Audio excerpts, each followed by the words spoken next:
This is NewsBreak26 in Southwest New Brunswick. I'm Vicki Hogarth. Here's what's happening in our part of the world.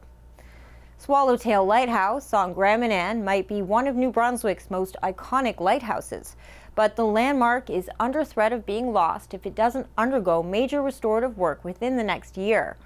To help raise funds, CHCO-TV has teamed up with the Swallowtail Lightkeepers Society to host Tending the Light, a telethon for Swallowtail, on Sunday, April 16th from 2 p.m. to 5 p.m. live on CHCO's TV channel, Facebook page, and YouTube channel. The event will feature interviews with islanders who grew up in the Lightkeepers house at Swallowtail, as well as musical performances and an art auction.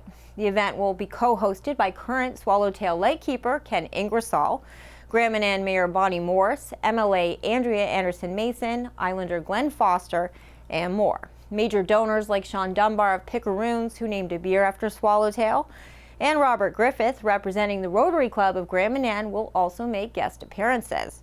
Together, New Brunswickers can help save one of our most important landmarks, which just happens to be in our corner of the province.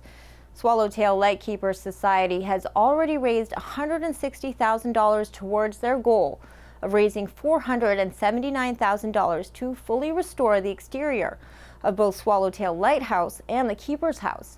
You can call in to make a pledge on April 16th or make a donation now by e-transfer at swallow.donations@gmail.com or by visiting the website swallowtaillighthouse.com and clicking Donate Now.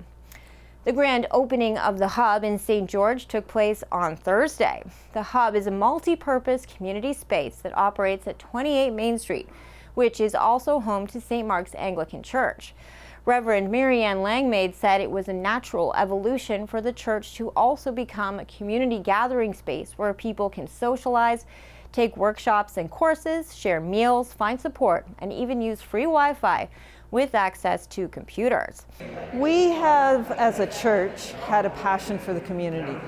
And so when our church burned in 2001, then when we rebuilt, we had a visioning day, and it was to say everything in that visioning day said, let's have community focus.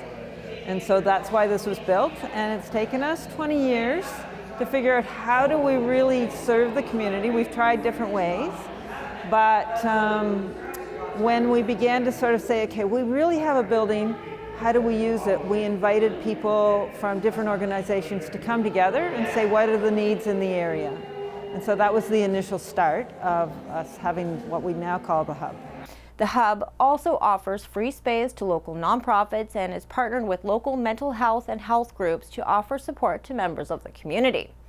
Finally, NBCC St. Andrews has partnered with the town of St. Andrews and Kingsbury Garden to build accessible planters for adults and children with mobility issues that will be installed at the community garden and youth center this spring.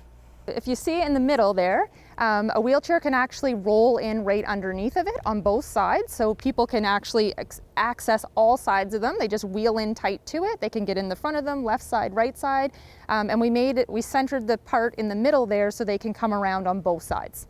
This is like the start of their career, and people are so busy nowadays, people in general, that they don't necessarily do things for people. It feels really good to do for people just because, with no gain in mind. So they're starting and they're experiencing what it feels like to do something good.